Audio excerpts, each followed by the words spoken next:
All right. Good evening. Are we recording? Recording in progress.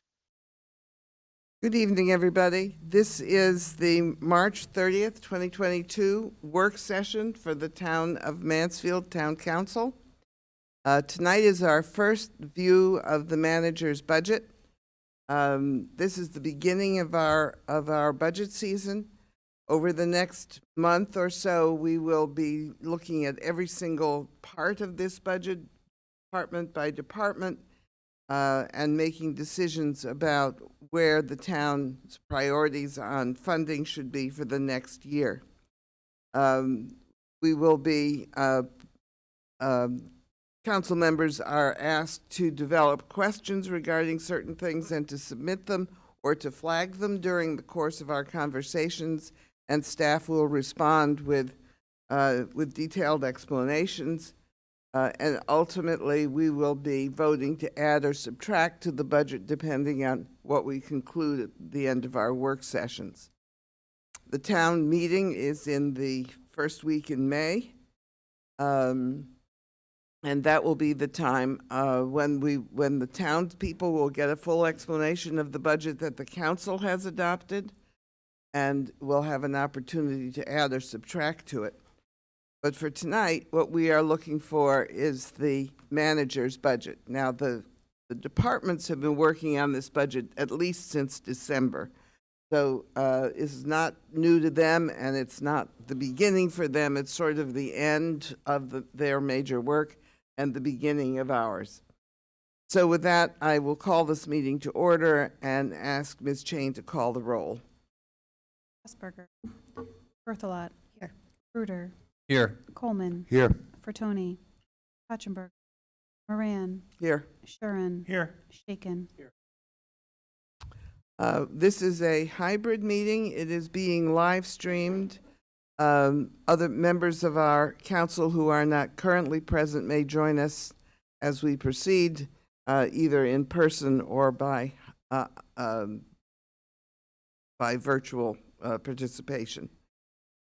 The first item on our agenda is staff reports and communications. Mr. Aylesworth, other than your budget, do we have any other staff reports or communications?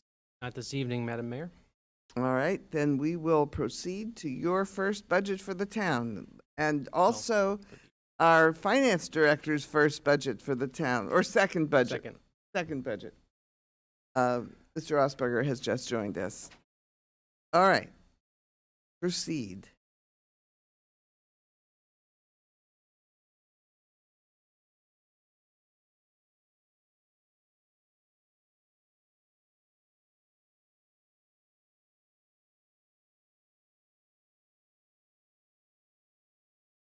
Welcome, everybody. As the mayor said, we've been working on the budget at the staff level for several months now, and look forward to sharing with you for the first time tonight some of the fruits of all that labor. And hopefully you'll feel, as I do, that the budget that's being presented reflects the goals and objectives and values that you espouse as a town council. We are going to be covering a lot of ground. And I know this is technically, I think, billed as a budget in brief. I'm not sure that I fully grasped the brief part. I'm going to try to keep it as brief as I can. But we are covering a lot of ground. And certainly if there's anything you see that's, you need clarification just to understand what's presented, feel free to interrupt me and ask for clarification. But for the most part, holding questions to the end will probably help with the flow of the discussion. So, without any further ado.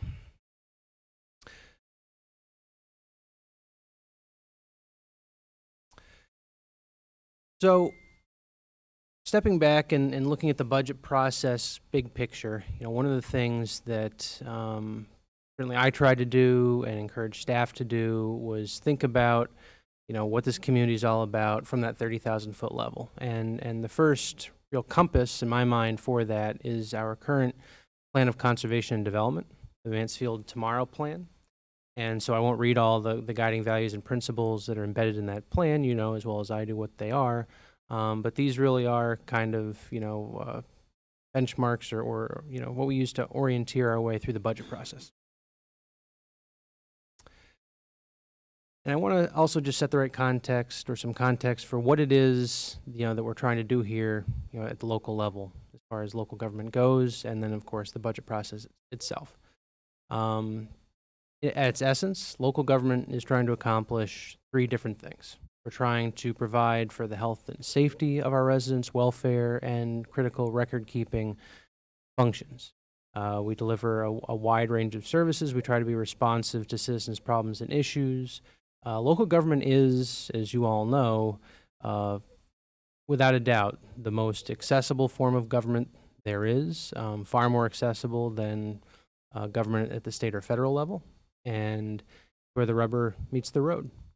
And of course, we work hand in glove with federal and state agencies and state governments, federal and state governments along the way.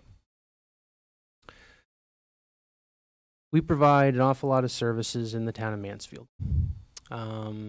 This is trying to encapsulate the full gamut of things that we do. We tend to, when we talk about town services, we tend to focus on things, one or two issues at a time. I put this up there to remind everybody that really all towns provide a wide range of services, but I would say that the town of Mansfield has a tradition and a culture of really going above and beyond in terms of service delivery. And so this is, again, capturing the full range of the things that we do. We have an org chart like any organization does. Just wanted to remind, maybe more for the viewers at home, that we have a number of different elected bodies, the town council being the governing body and the legislative body for the town. And under the town council's purview are a wide range of appointed boards and committees that are largely providing advisory functions. And the town council appoints a town manager, who in turn oversees a wide range of municipal departments. And in our case, there are other sort of interesting nuances. We have a number of shared services. So we share services, finance, facilities, IT, with the Board of Education, and a number of other external entities, including Eastern Highlands Health District and the Mansfield Downtown Partnership. I want to touch on some of the accomplishments of our town over the past year or so. We've continued to make headway in improving our financial condition. We've grown our fund balance, and we'll talk about what fund balance is all about here in a little bit, but we've grown our fund balance. We've achieved a number of our fiscal health goals. We've kept a stable tax rate. So this is the third year in a row where the mill rate in town was 31.38. It's been the same for the last 3 years. And so that helps with people's, pocketbooks and wallets, and just helps ensure that this community stays affordable for everybody, because at the end of the day, we want to be a community for everybody. We don't want to exclude anybody. We've been grappling with a local response to COVID-19. We've done that on a variety of different fronts, and as the council knows, knock on wood, we seem to be really turning a corner on that. We've continued to make progress in terms of the way we engage citizens in our both targeted and mass communications efforts. One of the new things we rolled out this year was the Mansfield Local Government Academy. We had our first cohort and look forward to continuing to offer that program in the future to help educate our population about local government and the many different things that we do. We continue to make refinements to various communications products like our town e-newsletter, our social media presence, some incremental improvements to our website, a full redesign of the website. It's actually one of the things we're looking to do next year, and we'll talk about that because it's in the budget, but these are ways we're trying to reach more people and more effectively. We continue to have an eye towards growth. We this past year, we've, as a community, developed an affordable housing plan. We established an affordable housing committee, an affordable housing trust fund to put our money where our mouth is. We say we care about affordable housing, and we're showing it. Various projects have been before the Planning and Zoning Commission, probably the highest profile of which that was just approved is the standard at Four Corners. So we've had a number of projects on the multifamily housing front that could be paving the way for a lot of growth, residential growth or otherwise in our community. And we've also developed a new strategic plan for downtown stores. And we've done this really in collaboration or under the leadership of the Mansfield Downtown Partnership. We're a key partner in that effort to identify ways to strategically position the downtown and help it prosper. we've made progress in a number of key capital projects. Chief among these are the new elementary school that's currently being constructed with a targeted opening in early September. We've been working on replacing the roof. It's almost complete at Mansfield Middle School. And once the new roof is on, we'll be installing a photovoltaic array. So those are two major school construction projects. And we've been working on a facilities needs assessment, a very comprehensive needs assessment for municipal facilities that'll ultimately, this is basically phase one, to understand the needs and with an eye towards the next phase, which will be conceptual design. And in a parallel fashion, the school district, Mansfield Public Schools, has been working on a modernization study for the middle school. We continue to make progress on sustainability and green energy projects. As the council knows, the new elementary school is going to be a net zero building, the first net zero public school in the state of Connecticut, which is kind of a big deal. And retrofitting basically every building rooftop that we can with solar, and identifying other energy efficiency upgrades, and moving forward with a large solar field on our landfill. And we talk about sustainability. We, of course, think about environmental sustainability and going green, but it's more than just that. It has social and cultural and economic dimensions, and part of that is the financial sustainability of Parks and Rec and the Mansfield Community Center. We continue to keep a close eye on that. We have a Human Rights Commission that's been very active in human rights, promoting diversity, equity, and inclusion, doing that for a variety of different activities. The American Rescue Plan Act and really once-in-a-generation federal funding that we're receiving has obviously commanded a lot of attention and a lot of discussion at the council level and with our public. And town and university relations. We had a rocky few months this past summer. But coming out of that, we've been able to make headway on resetting the relationship, working with current leadership and talking specifically about a shared economic development framework. And, you know, we haven't solved all the problems that exist, conquered all the challenges, but we're making progress. And so looking ahead to challenges and opportunities that we'll be tackling in the next year or so. Again, some of these themes relate to what I just talked about, but rescue plan, once we know exactly what the council wants to spend all the funds on, we need to move forward with implementation to make sure that we successfully implement different plans of attack for how we're spending those important dollars. We want to continue to grow our local economy and promote local businesses. We have plans to continue to build on our marketing and branding strategy. And we want to make sure that we brand ourselves and position ourselves as a highly desirable community to live, do business, learn, work, and play, and visit. We already offer exceptional municipal services, so we want to maintain those, but as we'll be talking a lot about in the context of the budget, we want to take advantage of the current economic environment and new financial resources that weren't previously available to us to identify ways to enhance our current level of service in cost-effective ways. We have a wide range of aging and inadequate town buildings that we need to address, and we want to make sure that our facilities are able to effectively meet both present and anticipated future needs. And we need to continue to keep an eye on the financial sustainability of the community center in the post-COVID era. The pandemic has been very hard on MCC, but it had a number of challenges even before the pandemic, and so we want to make sure that we come out of COVID with a full head of steam. We need to address a wide range of infrastructure needs. We've been talking about that actually as recent as this past council meeting. Roads, bridges, stormwater and drainage, critical infrastructure that the town has deferred a lot of important maintenance and capital projects on over the years. And so we've already been trying to play a lot of catch up in that regard, but we're trying to accelerate the speed with which we catch up. And you'll see in what we're proposing in terms of a capital budget that we're trying to do more and make progress faster. Continue to promote affordable and workforce housing. We want to successfully open the new elementary school, continue to promote diversity, equity, and inclusion, continue to reach people where they are through our targeted mass communications, and we want to always be visioning for the future. So we have a plan of conservation and development that isn't technically up to be, redone or have a new iteration for a few years, but there's pre-planning work, I would argue, that we could be doing to help make that maybe a little bit less a heavy lift when we do finally start doing that in a handful of years, and continuing to work with UConn on our shared goals as far as economic development is concerned.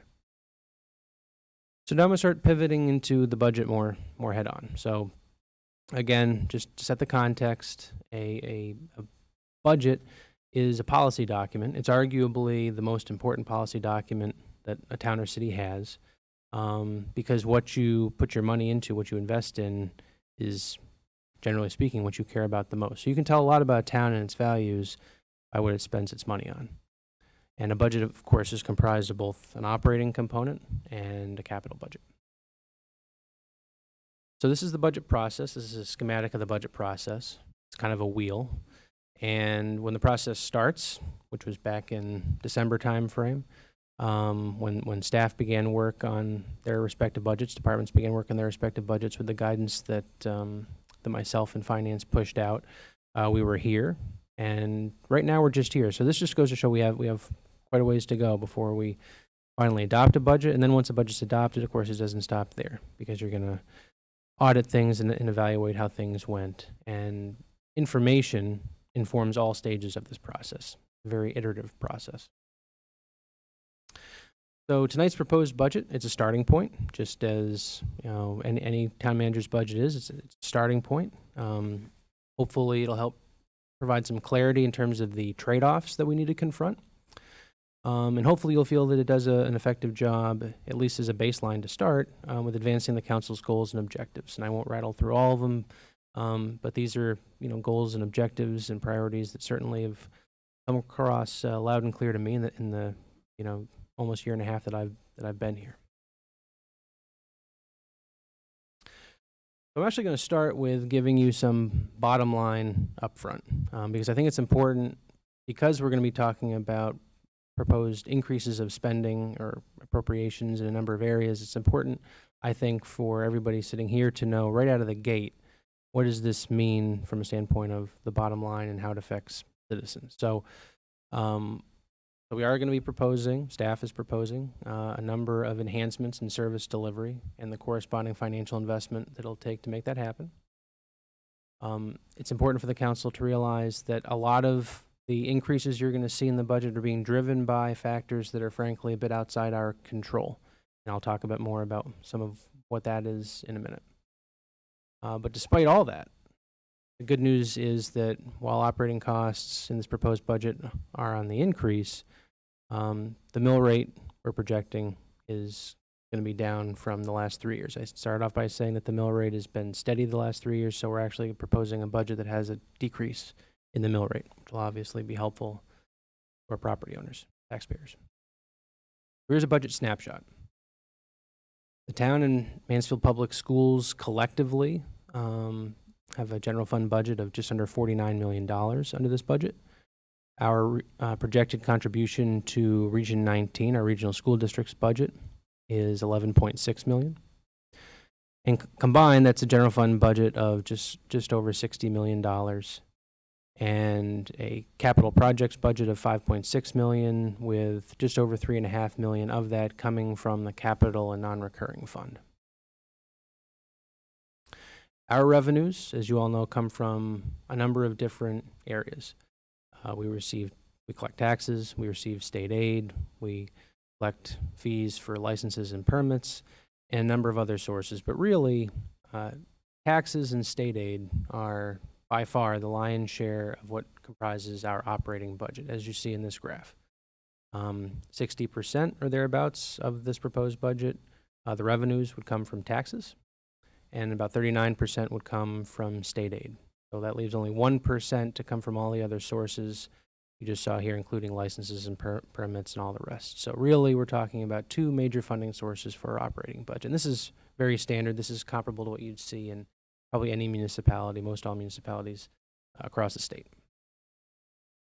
So how does that pie chart, I'm showing you just 1 year here, this is proposed budget. So how does this distribution kind of compare if you look back over a handful of years? So going back to 2018, you can see that, in the grand scheme of things, this sort of, 2/3, 1/3 sort of split has been pretty steady, but it does drop. You'll note in the current budget year that we're in, FY 21-22, and the proposed or the budget year we're talking about for next year, FY 22-23, and that's because of the changes in the state aid funding formula. So a much larger percentage of our overall budget can now be derived, bless you, can now be derived from monies we receive from the state. So where's that money coming from? We'll talk about that in a second. Our grand list, our monies that we receive from taxes. So our grand list for the second year in a row has had, I would say a modest rate of increase. Last year, the year-over-year increase in our grand list was 2.47%. This year, it's 2.36%, so pretty much dead on with where we were last year. Real estate has experienced a slight dip in grand list, and I believe, this would be a question for the assessor's office, but I believe this has to do with how we're valuing utilities in town, is where that, basically that delta is hitting us. But personal property is up quite a bit, and motor vehicle is up more than a little bit. 25%. You'll note that the grand list for motor vehicle, October of 2020, stood at 86 million and is now at 107 million. Do you have a point of clarification, Councilor Coleman? Yes. When is our next property evaluation assessment here in town? I believe we are, is it 1 year away from our 5-year reval? Thank So, you. next- And what do you attribute to the motor vehicle increase? That's a very large increase. People buying newer cars, or? Might need to come up to get a microphone to take. Please join us.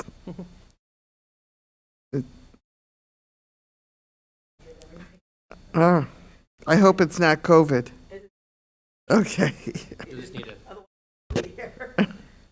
So, as I understand from the assessor, the original, if you recall, prior years dealing with the DMV, sometimes the records did not make their way to the respective municipalities. So they finally made their way to the respective municipalities, and therefore there was an ultimate jump across all municipalities for the DMV. So it's a matter of them pushing to the appropriate municipalities. So it's not an increase in the value of used cars or the increase in the number of new cars in town? That's naturally growth in that number, but the huge spike referring to, due to that exchange of data. Thank you.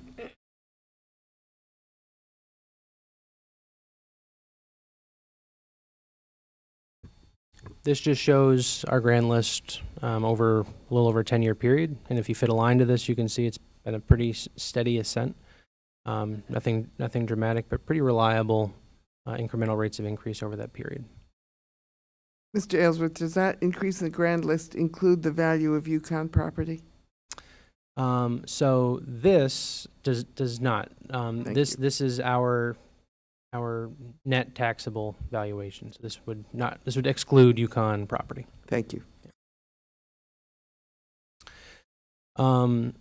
Looking at state aid and what we call intergovernmental funding, the governor's proposed budget adjustments for the second year of the biennial budget represents a slight increase for Mansfield over what was enacted in the biennial budget last year.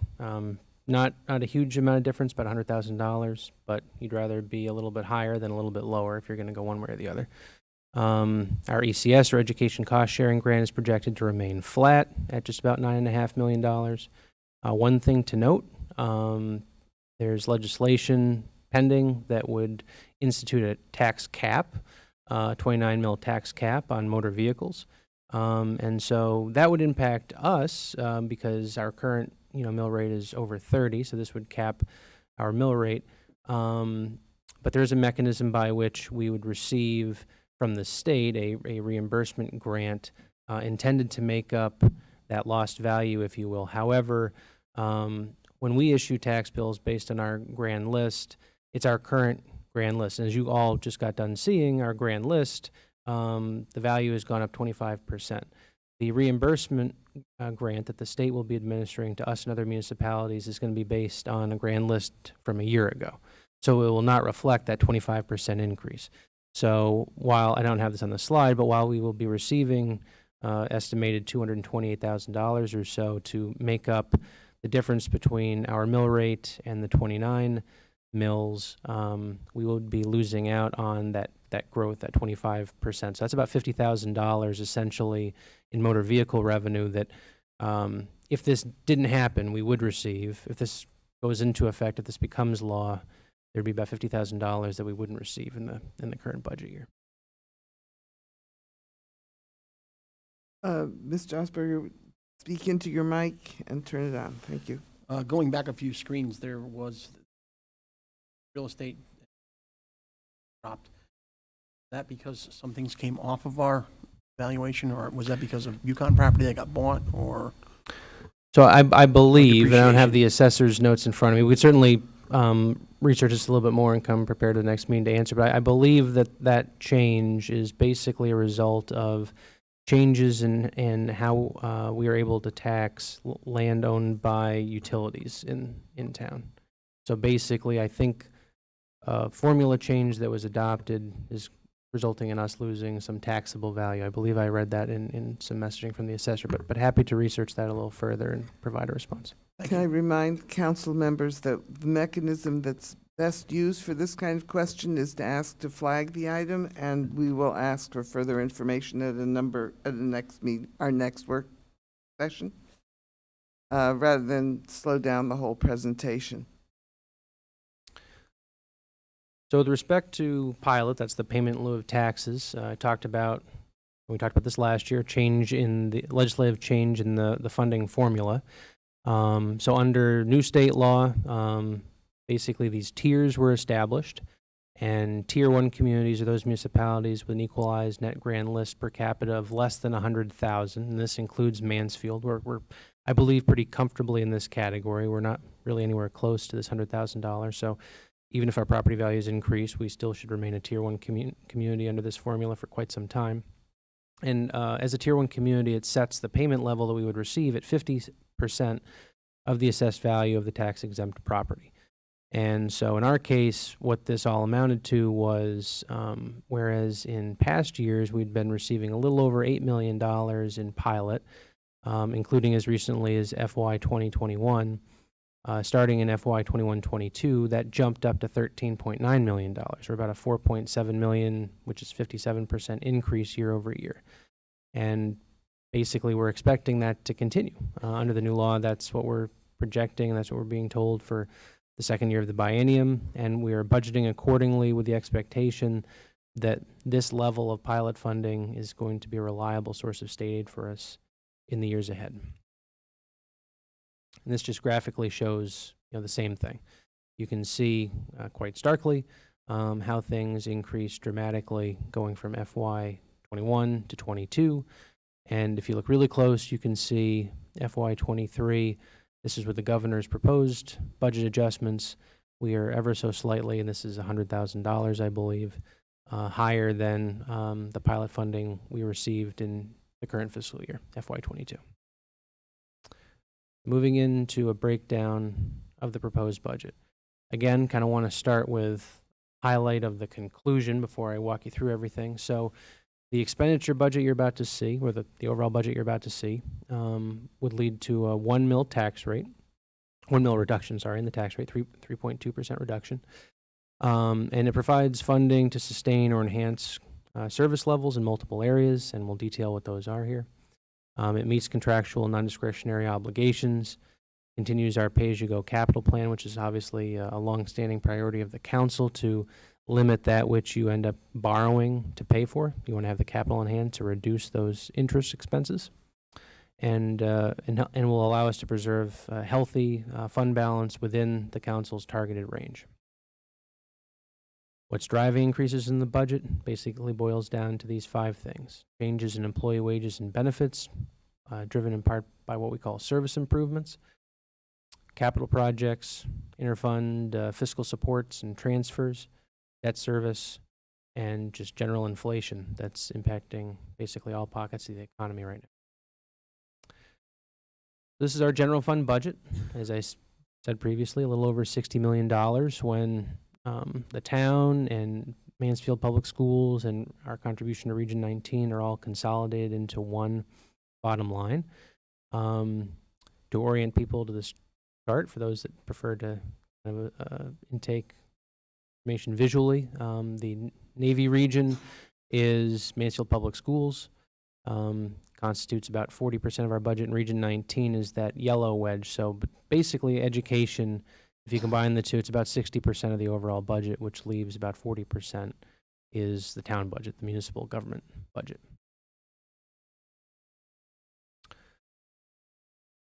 So we are proposing a general fund budget for the town of Mansfield of $24,700,000 and change. That is a 14.82% increase year over year.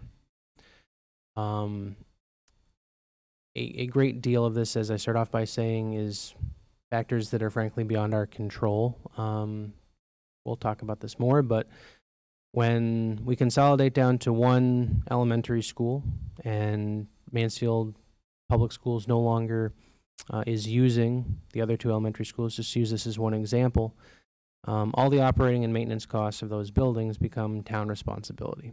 So those are operating expenses that historically have been borne by the Board of Ed that now the town assumes responsibility for. Likewise, when we start making payments on our debt for the new elementary school, those are payments that are part of the town's budget. So that's not part of Mansfield Public Schools' budget. It's a school project, if you will, but that's debt service that hits our budget. And so these are all things that go into our bottom line. That top row, you're seeing the town and municipal budget. And so in the little footnotes I have there, I just want to point out that if you back out those increases that, again, are either outside our control or are related to capital projects that we'll be talking about, it's actually about a 9.88% increase year over year to fund the current services that we fund and to fund the additional municipal services that we'll be talking about. So this is a little bit more of an itemized breakdown of some of the sort of aggregate figures I just provided you. So focusing on that top category that equates to about $1.3 million or a 6% year over year increase. These are changes in the budget that relate to basically the programs and services and operations that we already provide. So this is before we really start talking about adding things and extending our programs or services. This is essentially what would be going on with the budget if we just talked about fully funding that which we already do and have historically done. And so we've had increases in salary and benefits. We have, one of these things is, again, something I just touched on, debt service. So $632,000 in debt service, which is basically school projects. So these are things that are hitting our budget. And then the energy expenses that I have up there. Part of this is inflation, but a lot of that $95,000 is the additional operating costs for two schools that are now sort of under our umbrella. Going down to the next category, these are expenses that are directly related to, or increased expenses that are related to service improvements that will be broken down for you in a minute. And so you add these all up, and it goes back to that 14.8% figure that I showed in the previous slide. Townwide expenditures, which basically everything listed here is what collectively constitutes in our budget what we call townwide expenditures. It's about 18% of our overall budget. So these are things that don't really fit neatly in one department. So think health insurance, think employee retirement, think, Social Security contributions, liability insurance. These are townwide, as the name implies. This is a quick summary of what's driving some of the changes in Mansfield Public Schools budget. As I said, their budget's coming in slightly under where they were last year. And as reflected in here, you can see, part of the path forward for them in order to achieve that reduction is through things like energy savings because they're not operating two of the schools, employee benefits because they aren't going to have as much staffing, consolidating down to a middle school and an elementary school as opposed to operating 3 elementary schools. I want to talk a little bit about fund balance. And before we talk about fund balance, the numbers, I thought it'd be helpful just to remind everybody exactly what fund balance is, because in conversations I have with people at various times, I think this is something that's a little bit mystifying to folks. So fund balance is an accumulation of revenues less expenditures in a government fund. Put another way, it is the aggregate difference between assets and liabilities in a government fund. So if you took a sort of running view or a sort of rolling view of our revenues and expenditures over time, the extent to which your revenues, i.e. your assets, exceeded your expenditures, i.e. your liabilities, that would be your fund balance. What it is not is a certain amount of cash on hand or in the bank. So when I say we have a certain amount of fund balance, that's not the same thing as saying, we have that in the bank somewhere. Fund balance can be used for a wide range of purposes as determined by the governing body, the town council. It's typically used to address one-time and non-recurring needs. That's really what you want to use it for. There are a lot of communities that will use fund balance, maybe if they have an unusual year, to help stabilize the tax rate. There are some communities that use it year after year to help supplement their operating budget. But as a general rule of thumb, philosophically, it's best to use your fund balance or for one-time non-recurring things, much the same way you think about how you use your capital funds. Any surplus revenues in excess of expenditures at the end of a fiscal year become part of fund balance within that corresponding fund. So if we have a general fund, in a given budget year, our general fund revenues, our actual revenues, exceed our budgeted revenues, and or if our budgeted expenditures exceed our actual expenditures, those are two ways we end up with a quote-unquote surplus or build fund balance. And so this shows where our fund balance has basically tracked over time. We've come a long way. In terms of best practices, those that are experts and sort of the leaders in government accounting and public finance would say that we should have a fund balance that's equal to, the healthy range, so to speak, is between 8 and 17% of your operating budget, your operating expenditures. And so we are at the upper end of that. We are at 17%. And the council's own fund balance policy that was adopted, I think, back in 2012, identified 17% as your target. You said, if 8 to 17% is healthy, we want to be in the top end of healthy. And you can see, going back to 2012, when the policy came on the books, that you were quite a ways away. You were in the 5% range. And this is, I think this is, a tremendous success story. The council and everybody that was involved in getting us from where the town was in 2012 to where it is today, that's a real success. And it's definitely a place that we want to be. We want to sustain that now that we've hit that target. We call this the Bill Ryan Memorial Chart. He was the head of Finance Committee that pushed this the hardest.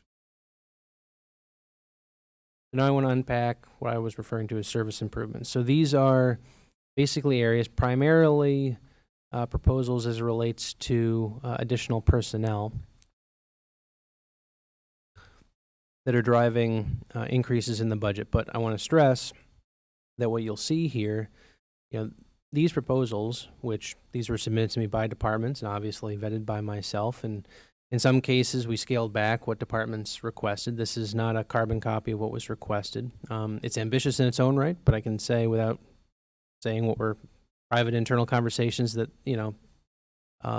sites were set even higher than this in some cases. But this is trying to be responsive to, again, what we believe is the vision of the council and the services that we hear that, in meetings and conversations, what the council wants to provide the residents and the issues that you all want to respond to, make this the community that you envision it being. So starting with the fire department, this budget includes funding for 4 additional full-time firefighter EMTs. Funding is proposed for 2/3 of the fiscal year. So again, fiscal year starts July 1. So these are not budgeted to start July 1. They're actually budgeted to start November 1.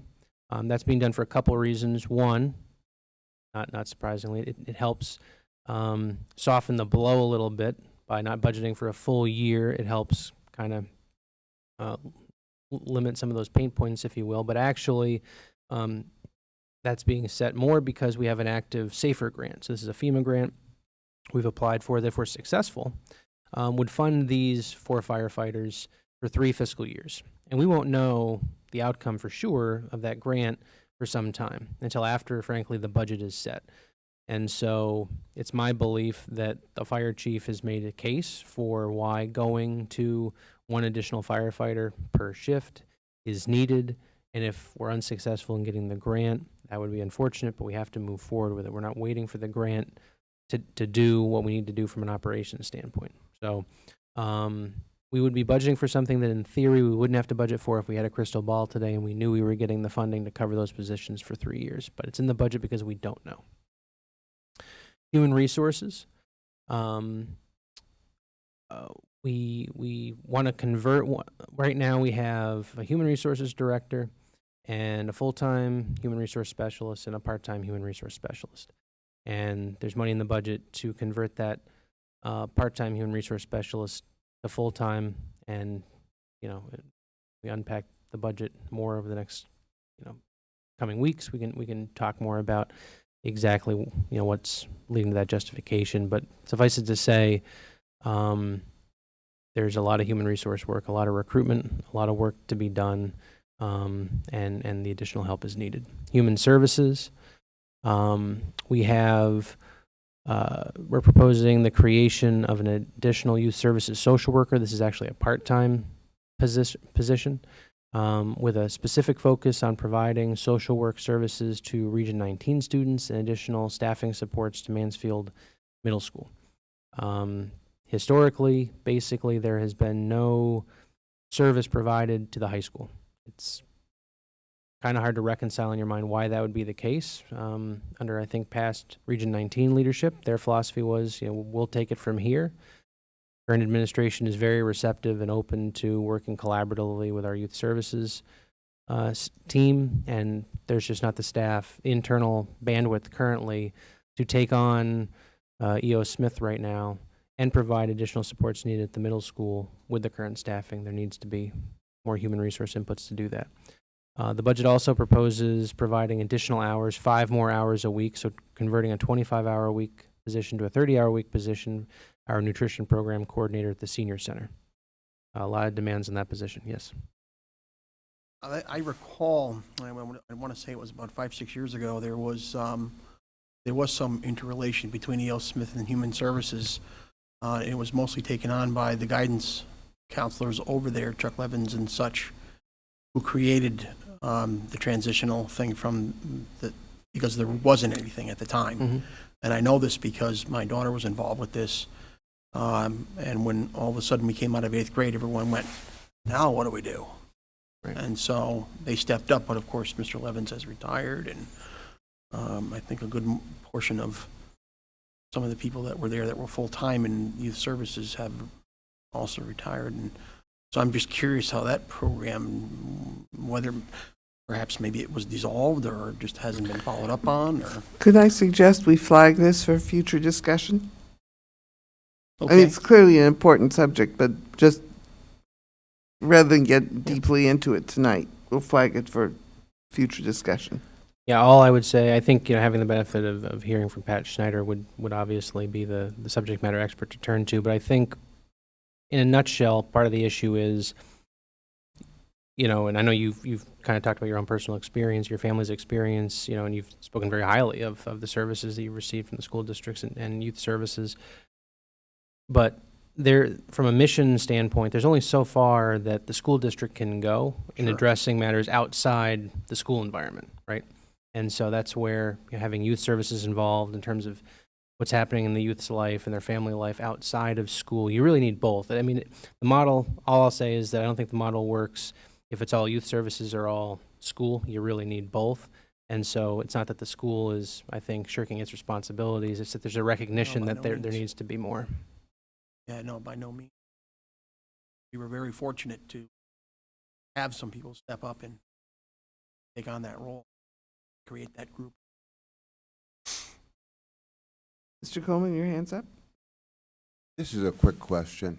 On the first bullet, fire department, what happens if we get turned down for the grant? Will we still have those 4 firefighters? Yeah, so the budget's proposing funding the firefighters without the grant. It's basically saying, I put the grant note in there just to say, we haven't given up on the grant. So if we get it, it's kind of a bonus. But we're not going to know the outcome, and so we're putting the funding in the budget, so if we get turned down in the grant, we still have the money to fund the additional personnel.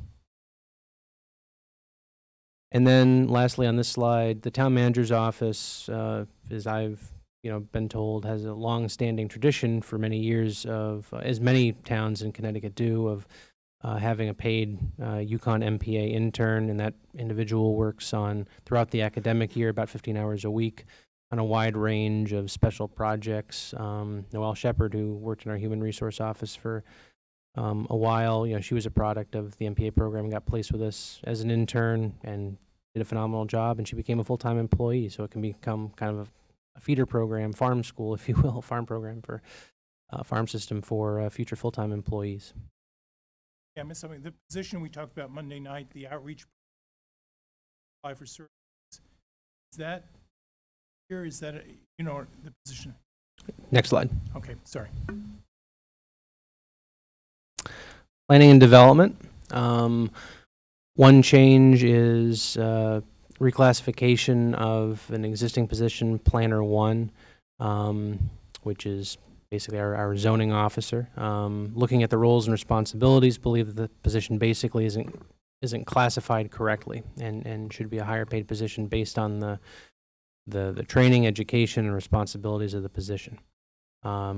To the question that Councilor Shuren just raised, this budget includes funding for a full-time community services coordinator, and council has, you guys will be talking a bit more about this at the coming council meeting, but this is a position that we're looking to fund starting the current fiscal year, actually getting it started a little earlier to help ensure that these grant dollars that we're trying to get administered, that accelerating that doesn't have to wait until the start of the next fiscal year. But we are budgeting for it for the full year, starting in FY 22-23. Quick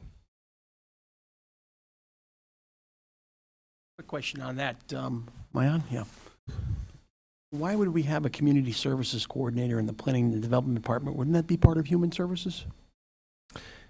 This is an interesting, I understand your question, and there's a high degree of overlap when you look at the roles and responsibilities of the position.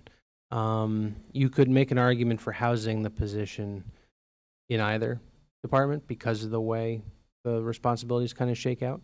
I think the most important thing from our standpoint is getting funding for the position, and administratively we could perhaps have additional discussion about the best place, for that position to be sort of physically located. But I do see a lot of really strong tie-in to the work Linda's doing and her folks are doing in planning and development.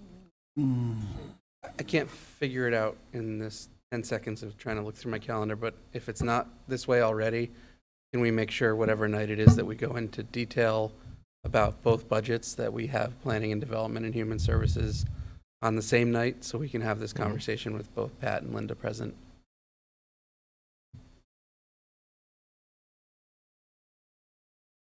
It may already be that way. I don't have the schedule in front of me. I do think it's the same night, but with regard to police, we received a request from our outgoing resident trooper supervisor, actually for 3 new troopers. One that would be in this function that's laid out here, and then 2 that would be regular, basically patrol officer troopers, and that was a lot to take on from a budget impact standpoint. But I do agree that where we're at right now, that bringing in a trooper or reclassifying an existing trooper we might already have, but assigning a trooper and then backfilling that vacancy if we do hire somebody internally, but having somebody with a specific focus on the schools and interfacing with youth services. We've just propped up this new youth justice regional diversion program, and having somebody who can be dedicated to that and sort of issues related to, we have a resident trooper office that's spread pretty thin. I think, whether you're talking about traffic enforcement or any number of other issues, there's always questions about why don't I see more police presence here, there, and obviously Yukon and off-campus stuff keeps them busy. And so this won't, necessarily move the needle an astronomical amount, but given that in particular, Region 19 discontinued their school resource officer program, and we're kind of experiencing some of the ill effects of that, we think that, in stating this position would make a good deal of sense. What does admin trooper mean? Just call it admin because we want to make it sound like something different than somebody that would just be doing the normal patrol functions. That was a term that Sergeant King, we could probably call it any number of things. Mr. Shaken? For that budget discussion, it would, and I'm sure you'll bring it would be good to understand like what that sort of admin means. Is there actual administrative sort of non-police power related functions that we'd want this trooper to perform? And if that's the case, is there a possibility to handle it with someone who's not state trooper and to keep our trooper resources on the street versus, especially given the cost of a trooper position compared to the cost of an administrative position. So is there really a full-time need for a trooper to focus on schools and youth from a police power perspective? Or is it something that could be handled by part of an existing trooper's time with some further administrative support from non-trooper staff?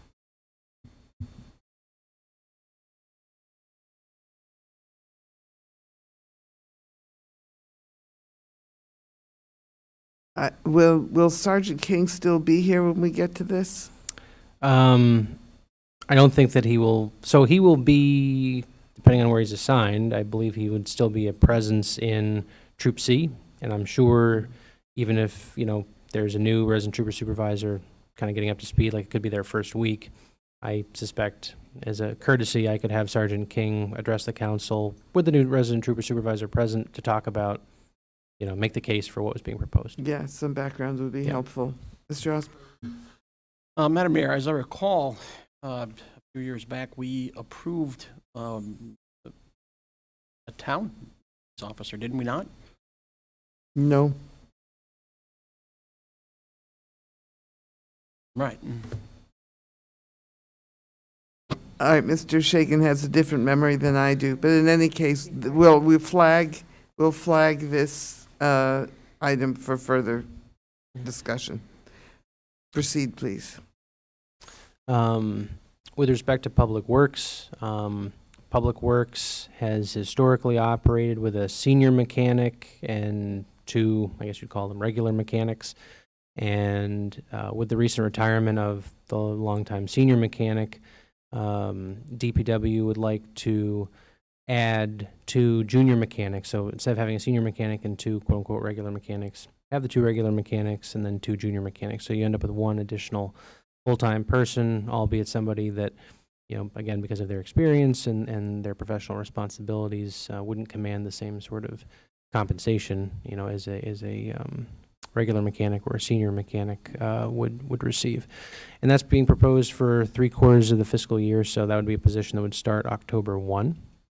We're working right now to backfill one entry-level mechanic position, given that we have a vacancy, the senior mechanic's position. So basically, between now and October 1, we would have 3 mechanics.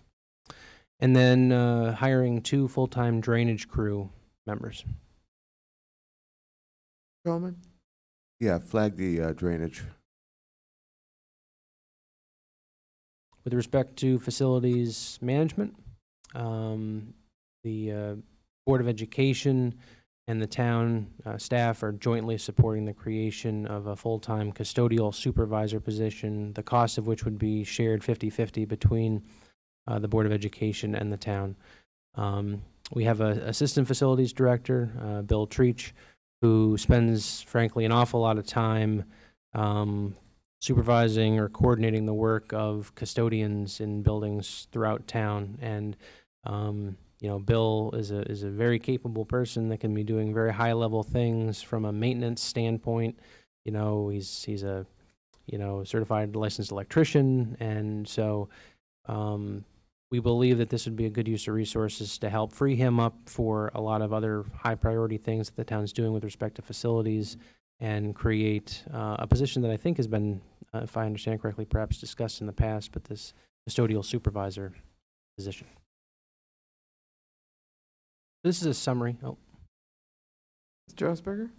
Could we also, that last, But we're obviously going to be discussing every new position at some length when the time comes. So, I believe that's the procedure that you wanted me to. I'd all like right, to have that we'll flagged. flag it.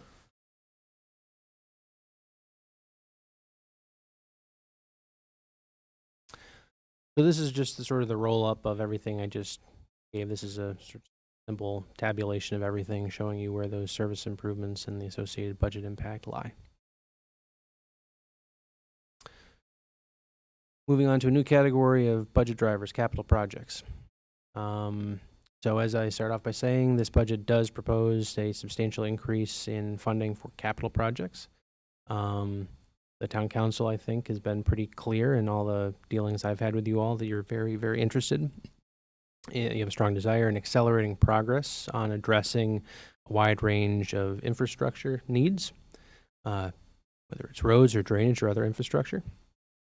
And then we have multiple facilities that are aging, poorly laid out, undersized, or otherwise inadequate for their current or anticipated future uses. And so we're doing a needs assessment right now, and with an eye towards, trying to make progress on addressing some of those needs in the future. We need to ramp up our capital investment in order to do that. We are, however, looking to maximize or take as full advantage as possible of new federal funding streams. Obviously, the rescue plan is part of that, but also the IIJA, or what's also known as the Bipartisan Infrastructure Law, the bill. We think that there are going to be a number of competitive grants and some formula grants, but new funding streams that we can pursue to offset some of these costs. And we're actively doing that as we speak. We actually, we're looking at funding for new projects, capital needs right now. So this is going to be a very busy spring. This is just a breakdown of within our capital improvements project budget, basically what department or functional area is slated to get what overall amount of the funding. So not surprisingly, this is probably pretty common across most municipalities, but public works and facilities constitute the largest chunks of our capital investments this year, proposed capital investments this year. Same information, just in a table for those that find this easier to read and follow. Oh, sorry, that was not the same. I think this is the same information in a table. Now that I've said that, let me back up one.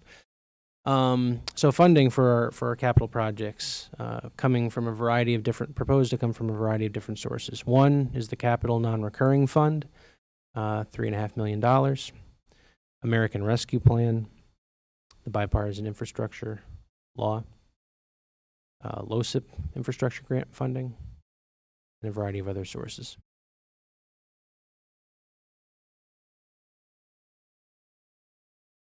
Our Capital Non-Recurring Fund receives funding from three different streams. The largest is our contribution from the general fund. So this is funding, we raise and appropriate funding from taxes to appropriate on an annual basis to the Capital Non-Recurring Fund. And so this year's general fund contribution, proposed contribution, would be just over $3 million, which is about, I think, $700,000 more than last year. So again, this goes into staff's read of the room is that the council is really interested in doing more to address capital needs. Ambulance user fees and the Pequot Mohegan grant dollars, which are basically fixed and steady year to year. I'm not going to go into all these line by line because we'll have a night for that, but the aggregate capital budget for public works, just under $2.5 million. Roads and roads, drainage, and resurfacing is $1.3 million. But I want to make an important note here, because you might be thinking, I thought we were going to spend more money on roads and drainage, because 1.3 is a familiar figure to you all. But actually, looking at our surplus pilot funding that we have in this year's budget, FY 21-22, that if we don't use it now, it just adds to fund balance, and we're already at our target, that's 17%. So we would blow through that target and end up closing on 20% if we didn't find ways to utilize that surplus funding now. We're actually proposing, or will be proposing, and the council will have a chance to reflect on this and act on it at a meeting in April, but using actually north of $700,000 in our quote-unquote pilot surplus funds from this year to cover the cost of Cape Sealing, which is $500,000. John talked with you guys about that a couple nights ago, and other high-priority DPW projects and equipment purchases. So these are all things that would be otherwise on the Public Works list. Looking at our pilot funding for this year, we said this is actually a better way of doing it. Mr. Aylesworth, the RRFBs, Yes. there is some chance that for some of those that UConn will contribute part of the cost? Yeah, and so one thing that I guess doesn't necessarily come off the slide that I perhaps should say is the numbers you see here, these are total project budgets. This is not showing the town contribution or the capital non-recurring fund contribution. So to use this example, we're looking at the town's contribution being as low as $22,500. That only $50,000 or just under $50,000 would be covered by UConn and the town, split between the two, and then the rest covered by federal funding. And so this is not to say that the town and the town only will cover this budget. This is just the total project budget. And there's something else I was going to say on that front, but the thought has left me. Moving on to facilities. Again, not going to go through these line by line. We'll have a chance to do that in the coming days and weeks. But total proposed capital investments in town buildings, a little over $1 million. And about $275,000 in funding for education, school building, and education technology projects. But using this as another example of what we were just talking about, I want to point out that the Public Works building repairs, $250,000. You'll recall that $200,000 of that is in the rescue plan budget. So only $50,000 would be proposed to supplement that would come from our capital budget this year. The rest would be rescue plan funds. Public safety, $568,000. Again, biggest ticket item here is the replacement ambulance, $300,000 of which is coming from rescue plan. And then general government, phase 2 of the facilities and conceptual design project being the biggest chunk of that, $150,000 of which is proposed to come from rescue plan and $75,000 from the capital non-recurring fund.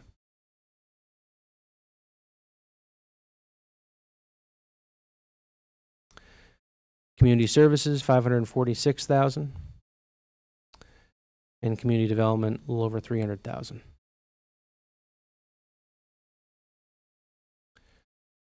Mentioned one of the budget drivers is the interfund transfers, so the amount of funding that the general fund provides to support other funds in this case. So Parks and Recreation Fund being a big cost center. This budget does propose increasing the contribution from the town's general fund to Parks and Recreation. Historically, I know there's been discussion about this over the years. My understanding is that going back to, I think I read that it was 2014-15 timeframe, a few different options of financial support from the general fund were contemplated, and basically where things shook out at the time was that the general fund support would cover the senior administrative cost 100%, and then 25% of what's collectively called community programs. That includes the teen center, bicentennial pond park operations, youth programs, camp programs, and aquatics.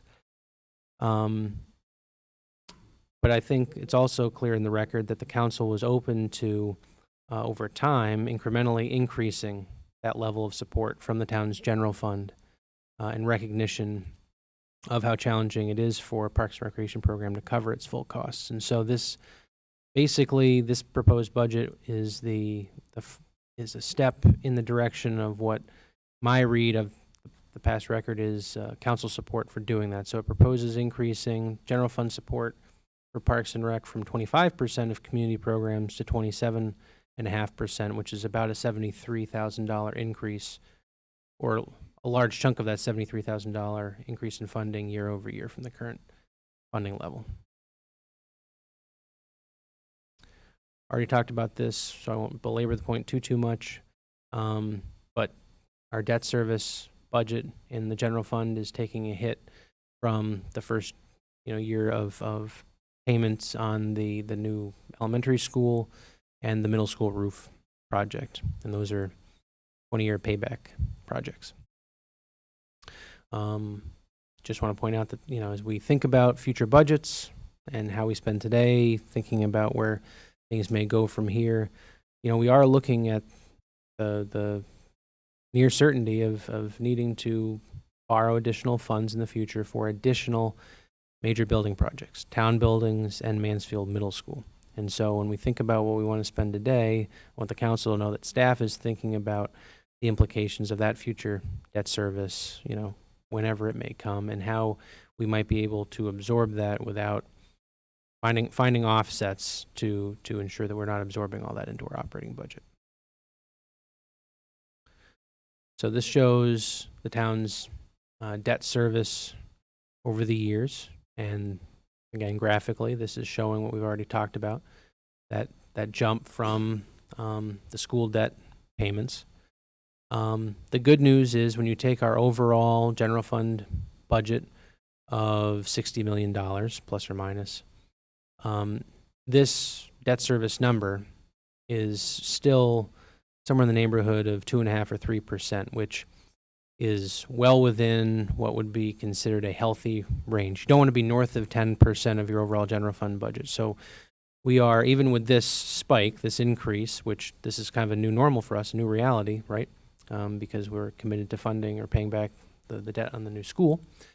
We're still well within what would be considered a healthy range in terms of our total debt load. And then finally, I kind of hope that there might be, we're getting close to Department of Labor issuing a new graph. This one goes through February. I was hoping that the March one might be released in time for tonight, but it wasn't. But this shows, what we hear about every day: cost of inflation, cost of goods and services. This is the Northeast region graph, showing inflation at north of 6%. And actually, if you targeted the New England sort of subset of this, I believe it's actually closer to 7%. But inflation is high, and those costs get passed on to us in a lot of different ways. So, rounding things. Quick question. Has the inflation rate caused us any problems with this year's budget? You don't have to answer this right now, but I would like to know, particularly around fuels. So with respect to fuels, and I'll provide a more comprehensive response at a future meeting, but with fuels, we enter into, we contract. So we are benefiting right now, the current agreement period, having been locked in before inflation kicked in. Now we will feel that pain, if you will, when we come up to renegotiate. So when it comes to that, we're not necessarily feeling it at present. So kind of the salient summary here. So if you distill that proposed budget down to the impact on the taxpayer, as I started off by saying, we're proposing a budget that leads to a reduction in the mill rate of 1 mil. So the 31.38 mill rate would become 30.38.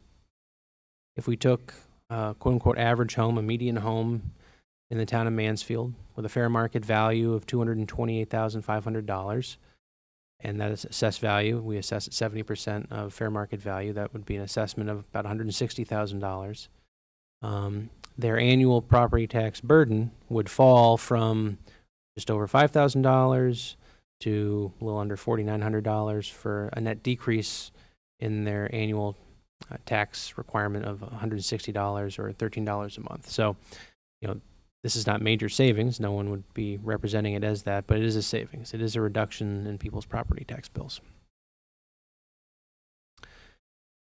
And just to show on a percentage basis where all the, every percentage of your tax dollars go. So that hypothetical median home value, that $4,859 average quote unquote tax bill, this is where the percentage of those tax dollars would go.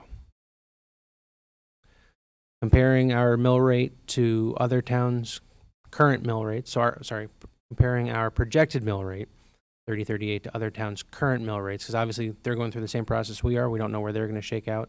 So we're using their 21, 22 mill rates. So some of these may come down a little bit, but you can see these towns that we use for comparison, the average mill rate is just under $36. So our mill rate by comparison to these other communities that we benchmark with is substantially lower. I've already showed the slide. I just want to, kind of recap that the tax rate in this proposed budget would go down. We would sustain or enhance our existing services and address, we believe, many of the high priority needs, both in terms of operating needs and capital needs that the council has emphasized in recent months and over the past year. And we would continue to maintain a healthy fund balance. We're not tapping into reserves to pay for our operating expenses. And the budget is a starting point. And we have to be mindful of the economic impacts of the pandemic and know that, our fates could theoretically, we hope not, but take a turn again next winter. And just to remind folks, there will be opportunities to take part in these work sessions in a hybrid format as we move forward. And finally, I think there's a schedule. Yes. So these are the upcoming meetings and the topics that would be covered in each of the meetings during the month of April. And I just want to end with a note of thanks, note of appreciation. Staff put in a lot of time and effort on this. And, there is sort of a stepwise process that happens because we have shared finance in the town of Mansfield.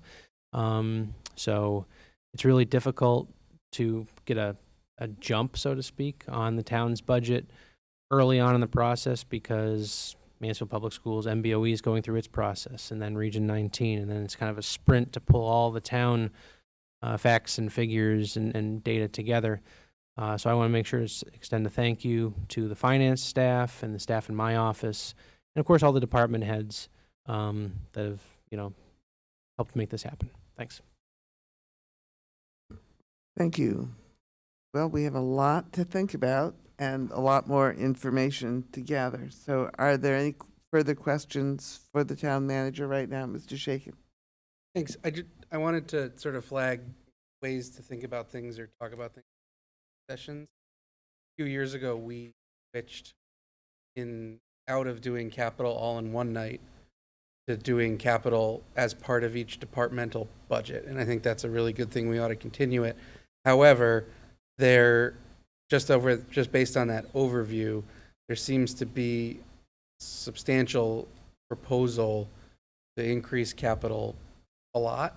And I noticed in our sort of revenue driver slide, one of the things that's driving that revenue is our allocation of revenue loss from ARPA, all sort of at once. And so I'm just hoping that we can structure a time during the budget presentation to talk about the revenue side specifically, because at that, I would like to ask for information about when we're looking at sort of the things that have increased revenue for the town, which have largely been increases in intergovernmental support.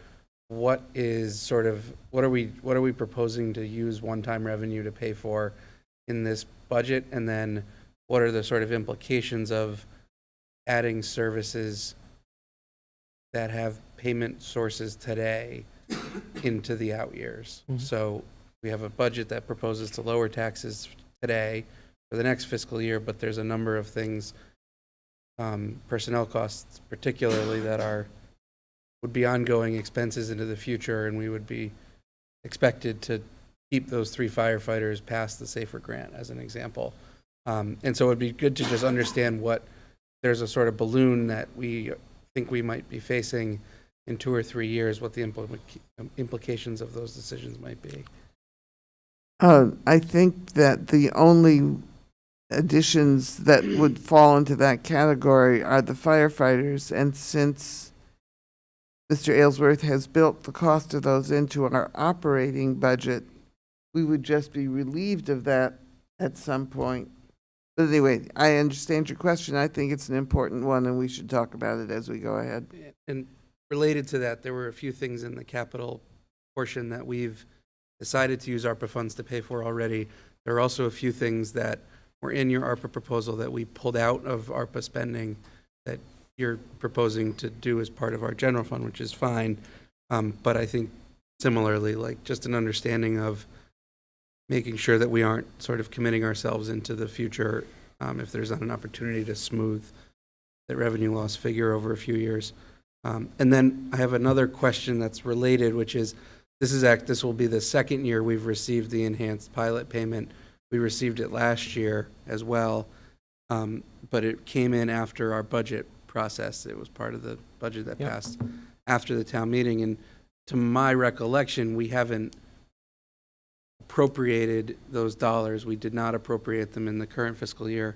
My guess is they're the largest contributing factor, our rapid jump from 15 to 17% of fund balance, that they've just gone mostly into fund balance. But I would like a better understanding of any sort of surplus we're carrying over.